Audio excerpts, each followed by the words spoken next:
Je demande à être traité comme le furent les réfugiés juifs au Danemark du temps d'Hitler. Ni mieux que ceux-ci, ni plus mal. Avec cette différence, cependant, à mon avantage, que je ne demande aucun secours matériel au gouvernement danois et que je suis le seul réfugié dans mon espace au Danemark alors que les Juifs y demandaient asile par milliers.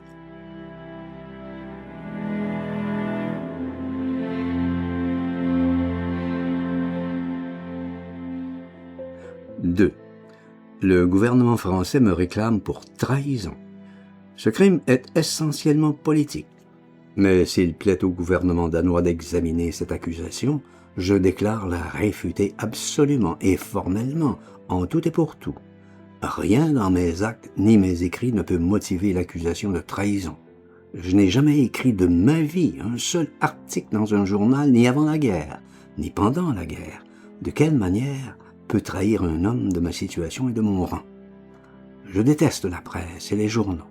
Je n'ai jamais dit un mot ni en public, ni à la radio. Je n'ai jamais eu de rapport avec les Allemands avant la guerre. Je n'ai jamais appartenu à aucune société de rapprochement franco-allemand, ni à aucune autre société d'ailleurs d'aucune sorte, ni à aucun parti politique. Je n'ai jamais voté de ma vie. Je n'ai jamais été à l'ambassade d'Allemagne avant la guerre, pendant la guerre, invité ou convié.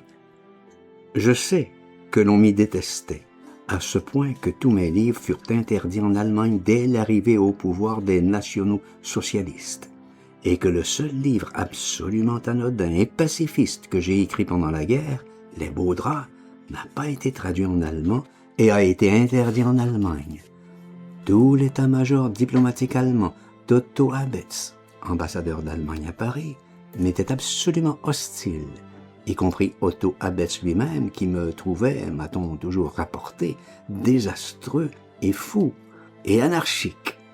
J'ai rencontré en tout et pour tout, je crois, Otto Abetz une demi-heure dans ma vie, et à la veille de la catastrophe finale à Sigmaringen en février 1945, nous avons échangé des paroles assez amères.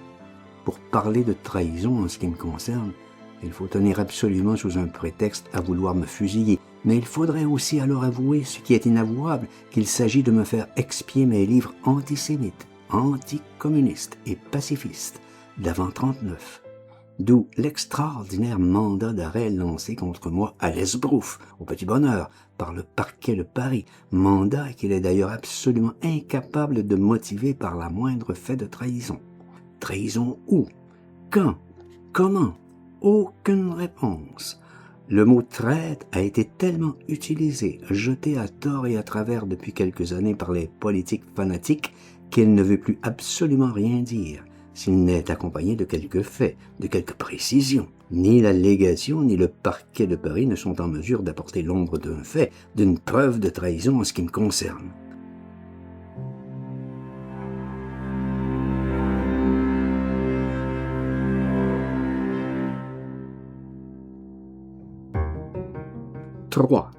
Toutefois, le mandat d'arrêt pour trahison a été bel et bien lancé par le parquet de Paris, donc très officiellement.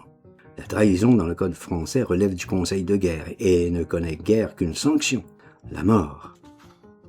Le parquet et la légation viennent donc me fournir la meilleure preuve que je suis menacé de mort. En conséquence, je prie instamment le gouvernement danois de me donner asile en tant qu'écrivain réfugié politique menacé de mort. 4. Le gouvernement français et la justice française pourraient relever contre moi à titre de trahison le fait que je me suis enfui de France en juin 1944. Je me suis enfui, on peut le croire, bien à contre-cœur, abandonnant maison, biens, clinique, fortune, famille, mère âgée, décédée pendant mon absence, parce que j'étais directement et quotidiennement menacé d'être abattu, en raison aussi non de mon attitude pendant la guerre et l'occupation, mais de mes livres retentissants d'avant-guerre, qui m'avaient valu des ennemis absolument déterminés et implacables, et surtout de mes succès littéraires exceptionnels pour tout dire. L'occasion était trop belle d'assouvir d'un coup jalousie, vengeance, rivalité littéraire, sous le prétexte de libération et patriotisme, de se payer sur la bête. Les cas de ce genre ne sont plus à compter dans les fastes des justices populaires, dans les moments d'effervescence, Où fuir? Je voulais me rendre au Danemark. Il fallait bien que je passe par l'Allemagne. Là, je fus immédiatement interné, séquestré, soumis au plus sévère contrôle. À la frontière, impossible de retourner en France comme je le voulais, à tout risque. Impossible de me rendre au Danemark non plus. Je n'ai cependant, et malgré bien des invitations et offres d'avantages très précieux, en ce moment où, déjà malades, nous vivions dans des conditions répugnantes, parqués comme des bêtes et moins nourris que des bêtes, j'ai toujours refusé de me livrer à aucune propagande ou émission ou n'importe quel service actif pour le gouvernement français de Sigmaringen ou pour la propagande allemande.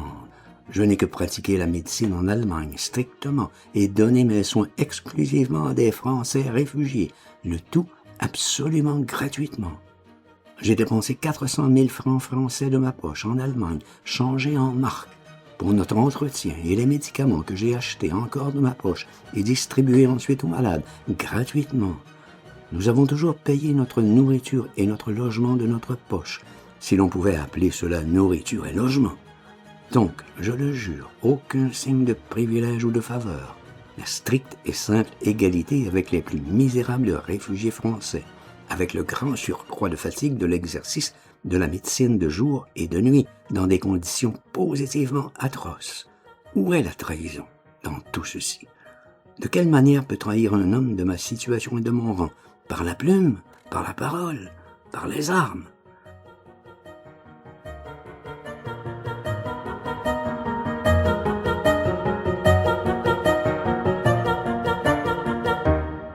Quatre. Si la justice française tient pour trahison le fait que je me suis sauvé comme j'ai pu en Allemagne, ou plutôt par l'Allemagne en juin 1944, que ne poursuit-elle alors les quelques 300 000 ouvriers volontaires français qui se sont rendus volontairement en Allemagne dès 1941 pour travailler dans l'industrie d'armement allemand? Je n'ai commis à aucun moment aucune infraction de la sorte.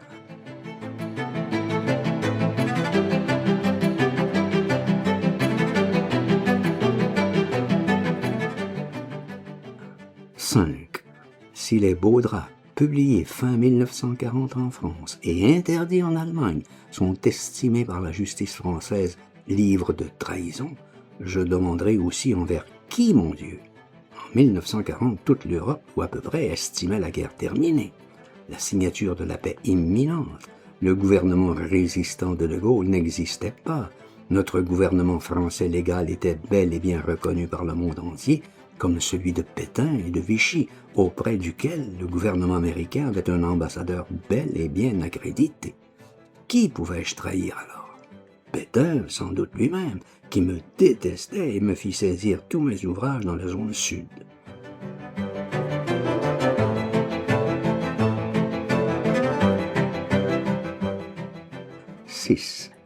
Au surplus, d'après la loi française, éditeurs et auteurs sont solidairement responsables devant la loi. L'éditeur même est inculpé au premier chef, l'auteur n'est que complice.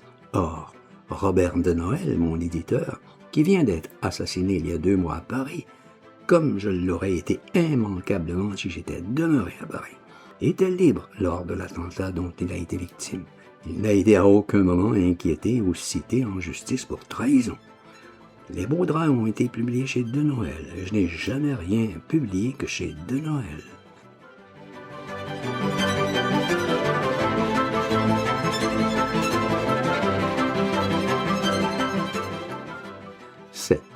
Pour ce qui concerne les réfugiés politiques, je ferai respectueusement remarquer que des collaborateurs avérés, démontrés, proclamés, ont trouvé asile un peu partout dans les semaines qui ont suivi l'effondrement allemand. Fort peu ont été livrés à la France, même par la Suisse, qui pourtant voue à tout ce qui est collaborateur une haine absolue.